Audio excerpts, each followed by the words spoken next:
Is Turkey getting ready to build its very own stealth fighter? 터키는 자체 스텔스 전투기를 만들 준비가 되어 있을까? 안녕하십니까 KKMD 시청자 여러분. 오늘 살펴볼 내용은 미 국방 전문 매체 National Interest에서 소개된 기사로 터키가 만들겠다고 선언한 제5세대 스텔스기 TFX에 관한 이야기입니다. 기사의 부제목이 바로 Could they do it? 그들이 해낼 수 있을까입니다. 기사를 읽어보면 사실상 힘들어 보인다는 이야기로 보입니다. 그들이 구상하는 TFX가 너무 하이엔드급인데다가 거창하기 이를 데 없거든요. 터키는 2010년 한국의 KFX 개발에 참여하고 싶다는 의사를 밝힌 적이 있습니다. 하지만 개발 지분의 30-40%와 기술 이전 및 KFX 일부 수량을 터키 내에서 만들게 해달라는 너무 무리한 조건을 제시하면서 결렬되고 말았죠. 인도네시아와의 KFX 사업을 진행하는 과정에 대한 동영상을 만들면서도 느꼈던 사항이지만 외국과의 협력에 늘 걸림돌이 되는 것이 바로 이 기술 이전의 문제라는 생각이 듭니다. 특히 터키는 이슬람 국가 중에서는 거의 유일무이하게 서방 세계와의 군사적 협력이 가능한 국가였습니다. 제가 굳이 과거형으로 말하는 이유는 기사에서도 언급되고 있듯이 터키의 에르도안 대통령이 장기 집권하면서 권위주의, 민족주의적 경향으로 강하게 흐르고 있고 이에 대한 유럽과 미국의 반발이 만만치 않기 때문입니다. 따라서 앞으로 터키는 서방 세계의 기술적 지원을 기대하기는 어렵게 되었습니다. 러시아나 중국 기술이 이전될 가능성이 더 커졌다고 볼 수 있죠. 더 상세한 내용은 기사를 통해 살펴보도록 하겠습니다. 터키는 F-35 개발에 1억 7,500만 달러, 한화 2천억 원을 투자했으며 터키 정부는 최종적으로 5세대 공격기인 F-35를 120대 조달할 계획이다. 하지만 최근 러시아 지대공 미사일 S-400을 도입하면서 미국 및 나토와의 갈등을 일으켰고 F-35 도입에 심각한 차질이 생겨나고 있음 역주. 그러나 2013년부터 터키는 자체 국산 TFX 스텔스 전투기 개발을 진지하게 검토하기 시작했다. 터키는 처음에 한국의 KFX 스텔스 전투기 구매를 고려했으나 전투기 제작 핵심 기술 공유에 대한 대한민국 정부의 제한적인 입장 때문에 결국 KFX 구매 계획을 철회했었다. 터키는 한국의 KFX 대신 전술적 정치적인 이유로 터키 국산 스텔스 전투기를 설계하려 하고 있다. 미국의 F-35는 적의 영공에 은밀히 침투하고 중요한 기밀 정보를 수집 및 배포하며 핵심 타격 목표를 공격하도록 설계된 다목적 공격기이다. 그러나 단거리 전투인 근접전에서는 F-35 라이트닝의 스텔스적 특성이 크게 도움이 되지 않는 데다가 평범하게 이를 데 없는 F-35의 운동학적 성능으로 인해 공중전에서 많은 문제를 유발시키고 있다. 그런 면에서 F-35는 앞서 개발된 F-22 랩터보다 공중전에서 적기를 제압할 수 있는 공중전 능력은 떨어지는 기체이다. 때문에 터키는 공중전 능력에 중점을 둔 공중우세기를 만들어 F-35를 보완해주기를 희망하고 있다. 정치적인 부분에 있어서 터키 정부는 장기간에 걸쳐 권위주의로 빠져들기 시작했고 터키와 유럽 및 미국은 서로의 외교 정책에서 엇박자를 내기 시작했다. 이러한 경향은 양국 정치인들로 하여금 군사 분야에 있어 지속적인 기술 이전에 반대하는 목소리를 내도록 만들었다. 심지어 터키 정부는 외국인 정치범을 석방해 줄 테니 군사 무기 기술을 이전해 달라는 조건을 내걸었을 정도였다. 현재 이러한 정치 외교적 배경으로 볼 때 터키 정부는 유럽과 미국과의 관계 악화에도 불구하고 그 영향을 최소로 줄일 수 있는 국내 자체 무기 기술과 무기 시스템에 대한 필요성을 그 어느 때보다 절감하고 있는 상황이다. 설계도상의 타이 TFX의 성능. 설계도상의 타이 TFX는 F-22와 마찬가지로 쌍발 엔진, 단일 좌석이 장착된 스텔스 공중우세 전투기로 설계될 예정이며 2차적인 지상 공격 능력도 갖추고 있다. 스텔스적 특징으로는 전투기의 레이더 단면적을 감소시키기 위한 내부 무장창의 설치와 레이더 반사를 줄이기 위한 최첨단 탄소복합 동체 등이 포함된다. 터키의 제조업체인 터키 항공우주산업 타이는 2023년까지 TFX 전투기의 비행 가능한 시제기를 생산할 예정이며 2029년까지 250대를 생산, 2031년에 터키 공군에 도입시킬 계획을 가지고 있다. 이 TFX 전투기들은 최종적으로 터키 공군이 보유하고 있는 245대의 단발 엔진 F-16 전투기를 대체하게 될 것이다. TFX는 터키 F-35와 상호 보완적인 역할을 수행하면서 2070년대까지 계속 운영될 것으로 보인다. 하지만 최근 미 의회가 F-35의 터키 수출을 전면 금지시키면서 터키의 계획은 전면적인 수정이 불가피하게 되었습니다. 역주 2005년에 설립된 Turkish Aerospace Industries 타이는 미국의 보잉이나 프랑스의 다소처럼 누구나 금방 알아보는 유명한 회사는 아니다. 원래 이 회사는 터키의 F-16 전투기를 라이센스 생산하는 데 전념하던 회사였으나 최근에는 F-35의 부품을 포함하는 항공전자 부품 및 일반 부품과 무인 항공기를 생산하고 있으며 터키에서 변형 또는 개조된 외국산 전투기의 생산도 담당하고 있다. 그러나 타이는 지금까지 단 한 종류의 유인 비행기만 설계해본 경험을 가지고 있다. 타이가 설계한 휴르커스는 슈퍼 투카노와 비슷한 컨셉의 터보프롭 2인승 훈련기이자 경공격 전투기이다. 비록 터키 우주항공산업 타이가 F-16의 라이센스 생산 능력을 보유하고 있지만 단독으로 5세대 스텔스 비행기에 해당하는 완전히 새로운 전투기를 처음부터 설계한다는 것은 터키 우주항공산업에 있어서 엄청난 도약을 해야만 한다는 부담이 있을 수밖에 없다는 것을 의미한다. 현재 TFX는 비스듬한 꼬리 날개가 있는 F-22와 다소 비슷한 디자인으로 개념화되었다. 스웨덴의 사브사와 함께 개발된 TFX 초기 디자인 개념들에서는 여러가지 종류의 단발 및 쌍발 엔진 전투기 제품군을 구상했었다. 2017년 1월 영국 테레사 메이 총리와 터키 타이프 에르도안 대통령은 터키 항공우주 산업의 TFX 탐색 개발에 대한 영국 BAE 시스템즈의 조언과 지원을 얻기 위한 1억 파운드, 하나 약 1,600억에 달하는 계약에 공개적으로 합의했고 후속 계약이 발생할 가능성이 있다. 2018년 2월 터키 정부는 TFX 개발에 12억 달러, 한화 1조 4천억 상당의 자금과 3,200명의 정규 직원을 투입했다고 발표했다. 터키 항공우주 산업은 2017년에 길이 17m, 날개폭 12m, 최대 이륙 중량 30톤 이상, 참고로 F-35 및 F-22의 최대 이륙 중량은 각각 35톤 및 41.5톤임 이라는 TFX의 사양을 발표했다. 성능면에서 TFX는 음속의 2배인 최대 속도 마하 2와 55,000피트의 실용 상승 한도 및 700마일에 이르는 항속 거리를 목표로 하고 있다. 이 중에서도 마하 2의 속도와 55,000피트의 실용 상승 한도는 F-35의 성능을 초과하는 수치이다.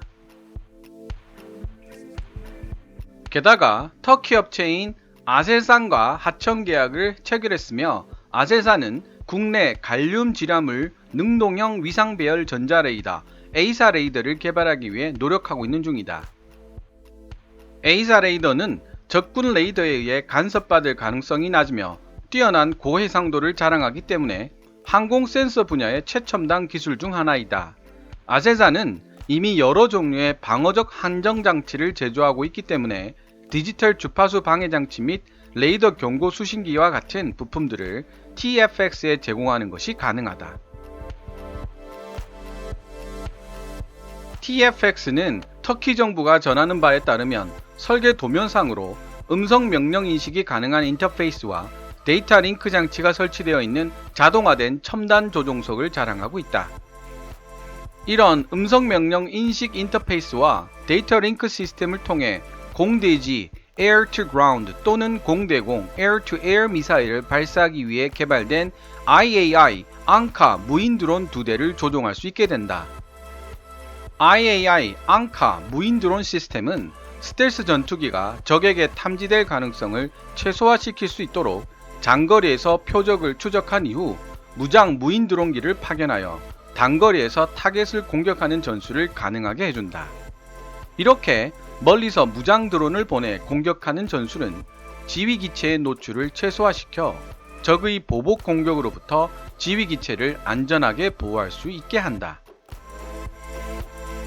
이와 더불어 터키는 TFX를 다른 나라로 수출할 수 있기를 희망하고 있다. 예를 들어 2016년에 터키는 공식적으로 파키스탄에 TFX 프로그램을 구입해달라는 요청과 함께 파키스탄의 설계 전문가 중 일부를 파견해달라는 요청도 했다는 사실이 밝혀졌다. 만약 TFX 프로그램이 성공적인 것으로 판명된다면 언젠가는 자국의 F-16을 차세대 전투기로 대체해야 할 파키스탄도 영원한 라이벌인 인도 공군의 고성능 전투기에 대항하기 위해 첨단 스텔스 전투기를 획득하는 데 자연스럽게 관심을 가지게 될 것이다. 따라서 TFX 프로젝트가 앞으로 어떻게 진척되는지에 따라 파키스탄은 중국의 수출 지향형 전투기인 J-31 그레이호크에 대해서 또 다른 하나의 선택권을 갖게 될 것으로 보인다. 지켜봐야 할 터키의 터보팬 개발 성공 여부.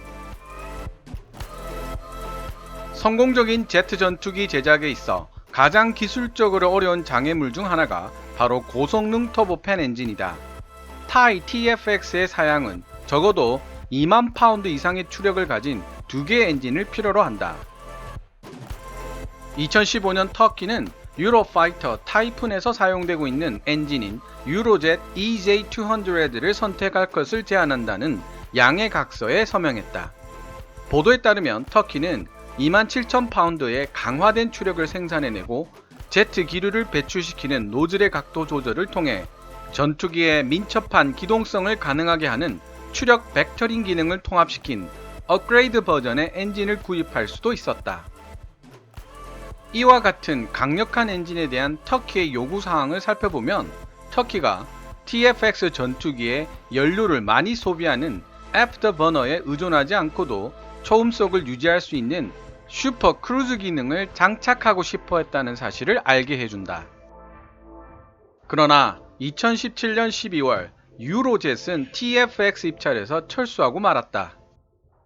보도에 따르면 터키 정부가 자체 제트 엔진을 개발하는 데 사용하기 위한 기술 이전을 해달라며 계약 조건을 바꾸기를 원했고 이 유럽 컨소시엄은 이러한 터키의 요구에 반대 의사를 표명했다.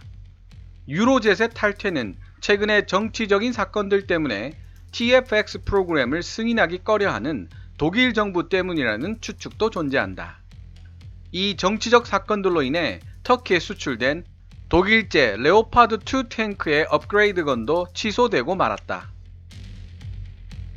이러한 이유로 터키 항공우주산업 타이는 현재 몇 가지 다른 방안을 고려 중이다. 하나는 롤스로이스와 터키 케일그룹의 합작 투자회사를 설립하는 것이다. 롤스로이스는 EJ200의 기반이 되는 XG40 엔진을 개발했다. 그러나 롤스로이스와의 거래에도 터키가 요청한 기술 이전 규모에 대한 우려가 여전히 남아있다. 또 다른 하나의 방법은 F-16에 사용되는 F110 엔진을 면허 생산하고 있는 터키 국내 투사스 엔진 인더스트리스 TAI가 독자적인 터보팬을 개발하는 것이다. 마지막으로 러시아의 플랭커 및 수호이 57 전투기에 쓰이는 AR-31 및 AR-41 터보팬 엔진을 제조하는 기업인 세턴을 소유하고 있는 러시아 국영기업 로스텍은 TFX용 추력 벡터링 엔진을 개발하는 사업에 관심을 표명했다. 어쩌면 터키와 러시아 무기 거래에서 터보팬 엔진 개발에 대한 모종의 계약이 이루어졌을 가능성이 있다. 예를 들어 터키는 최근 나토의 방공망과 통합되도록 설계된 지대공 시스템을 거부하고 러시아의 S-400 지대공 미사일 시스템을 선택함으로써 북대서양 조약기구 나토 동맹국들을 아연실색하게 만들었다. 터키 정부의 기존 엔진 기술을 새로운 디자인의 엔진으로 대체하고자 하는 노력은 TFX 프로그램의 위험성과 비용 부담을 추가시킬 것으로 보이지만, 만에 하나라도 성공한다면 새로운 엔진에 대한 소유권을 유지할 수 있게 되는 동시에 스텔스 기능에 최적화된 엔진 흡입구 및 노즐을 설계할 수 있게 될 것이다.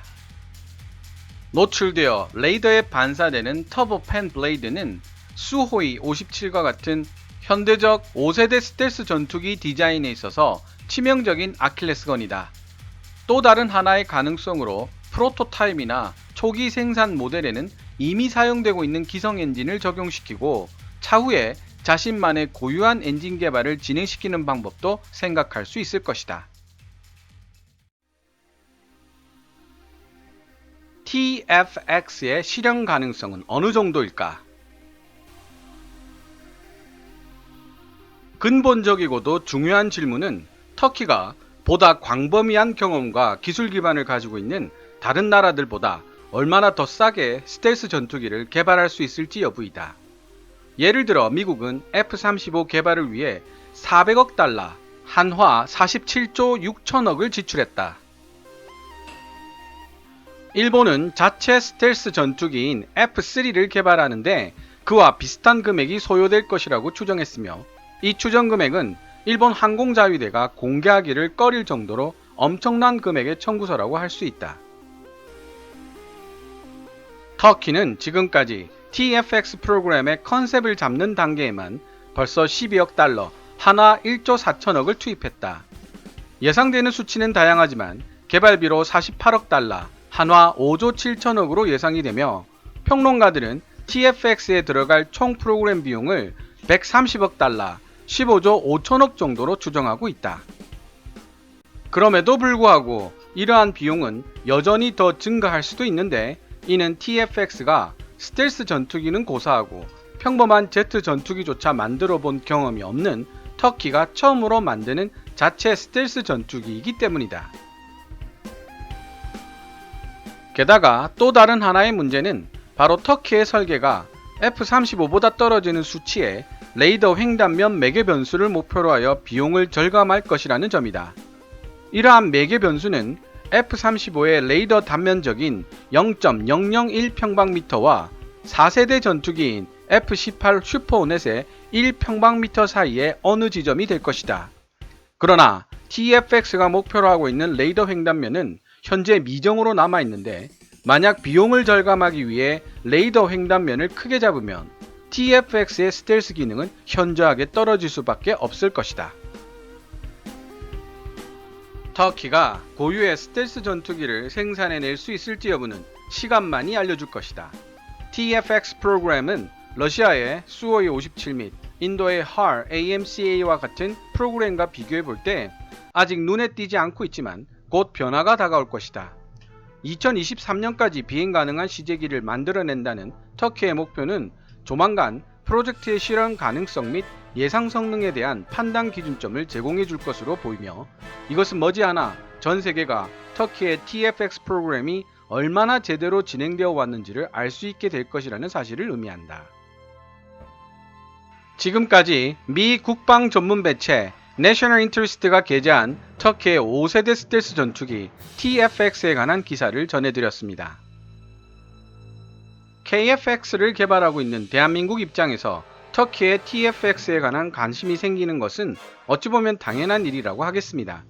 거기다가 터키 정부가 설계도상으로 언급하고 있는 TFX의 성능은 F-35를 웃도는 하이엔드급의 기체이다 보니 더욱 궁금증이 생길 수밖에 없습니다. 하지만 여기서 몇 가지 개인적인 의견을 제시해 보겠습니다. 어디까지나 개인적인 생각일 뿐이라는 점을 다시 한번 강조해 드리고요. 첫째, 10년이라는 너무 짧은 개발 기간의 문제입니다. 터키 정부는 2013년의 개발 발표 이후 터키 건국 100주년인 2023년에 시제기를 비행시키겠다는 공언을 해놓은 상태입니다. 미국의 F-35도 개발 기간이 20년이 훌쩍 넘고 현재까지도 발생하고 있는 문제점들을 계속 해결해 나가고 있는 상황입니다. 우리나라의 경우도 2003년부터 선행 연구가 시작되었고 탐색 개발, 체계 개발까지 12년이라는 시간이 걸렸습니다. 2021년 시제기 출고 이후 시험 비행과 추가 무장 시험까지 끝내는 시간까지 생각해 본다면 25년 이상의 개발 기간이 필요한 셈입니다. 일부 전문가들은 이 25년도 충분하지 않다는 이야기가 나오고 있죠. 그런데 터키는 10년 만에 이 모든 것들을 해내겠다고 말을 하고 있는 것입니다. 과연 이것이 가능한 이야기일까요? 혹시라도 2023년에 시제기가 나온다고 해도 단순한 항전 기능과 비행 기능만 갖춘 소위 깡통 전투기가 탄생할 가능성이 높습니다. 2023년이면 이제 겨우 4년 남짓 남았을 뿐인데도 터키는 2017년에야 탐색 개발에 들어갔기 때문입니다. 둘째, 현재 터키의 객관적인 항공우주 관련 기술 수준의 문제입니다. 터키는 한국 항공우주산업 카이의 도움으로 프로펠러 공격기인 휴르커스를 개발한 것이 관련 기술의 전부인 상황입니다. 터키가 F-16을 면허 생산한다고는 하지만 단순 조립 수준인 면허 생산과 새로운 전투기 개발은 전혀 다른 차원의 이야기입니다. FA-50이라는 초음속 제트기를 개발해 본 경험이 있는 우리나라는 선행 연구와 탐색 개발 및 체계 개발을 자체 능력으로 진행할 수 있었지만 터키는 선행 연구를 스웨덴의 사브에 맡겼고 탐색 개발은 영국의 BAE 시스템즈에 맡겼습니다. 냉정하게 본다면 터키 스스로의 힘만으로는 제트 전투기를 개발할 능력이 부족하다는 사실을 드러내고 있는 정황들입니다. 상황이 이렇다 보니 우리나라의 KF-X는 전투기 제작에 있어 가장 중요한 뼈대를 구성하는 벌크헤드를 이미 제작하는 단계에 접어들었지만 터키의 TF-X는 시제기 완성까지 4년밖에 없는 상황임에도 여전히 종이 위에서만 존재하는 가상의 전투기 단계에 머물러 있는 것으로 보입니다. 셋째, 기사에서도 지적하고 있듯이 어느 정도의 비용으로 TF-X가 만들어질 것인가 라는 문제입니다. 미 국방 전문지 National Interest는 TF-X 개발에 대략 6조 정도의 비용을 생각하고 있는데 이는 우리나라 KF-X 개발 비용과 대략 비슷한 수치입니다. 하지만 제반 조건과 기초 기술이 열악한 TF-X는 그보다 비용이 더 들어가면 들어갔지 적게 들어가지는 않을 것입니다. 터키 정부가 정확하게 가격대를 언급하고 있지는 않지만 여러 정보를 취합해 봤을 때 TF-X의 대당 가격은 1억 달러, 한화 1,200억 정도에 달할 것으로 보입니다. 그에 비해서 KF-X는 현재 6천만 달러, 한화 700억 정도로 보고 있는데 가격 상승 요인이 있더라도 7천만 달러를 넘지는 않을 것이라는 것이 정부 관계자의 설명입니다. 터키도 파키스탄 등 해외에 TF-X를 수출하고 싶어 하지만 1억 달러라는 가격으로 수출이 현실화되기는 어려워 보입니다. 오늘은 대한민국 KF-X와 경쟁 관계에 있는 터키의 TF-X에 관한 이야기를 해보았습니다. 이 외에도 KF-X의 현실적인 경쟁 기종이라고 볼 수 있는 전투기에는 미국의 F-16, 러시아의 Su-35, 중국 FC-31, J-31, 스웨덴 JAS-39 그리펜 등이 있습니다. 앞으로 이 기종들에 대해서도 해외 관련 자료들을 모아볼까 합니다. KF-X 경쟁 기종 시리즈로 만들어서 말입니다. 지금까지 시청해주셔서 감사합니다. Kevin's Tabs 채널 KKMD